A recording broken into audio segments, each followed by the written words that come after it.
How to fix problem with wireless network adapter on Windows 10 or 11. Hey everybody, welcome back to the channel. In this video, we're going to learn how we can fix problem with wireless network or adapter. So make sure to watch the video till the end. Now, if you want to solve the problem with your wireless network adapter or anything as such, all you have to do is first of all open up settings, then simply go to network and internet.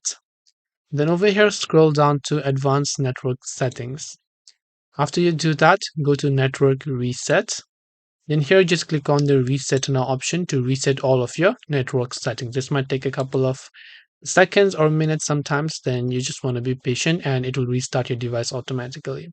After you've done that, you can simply come back to network and internet and just try to hopefully help you solve the issue. So hope the video helped you. If you have got any more questions, feel free to leave them down below. Thank you for watching till the very end of the tutorial and see you soon in the next video.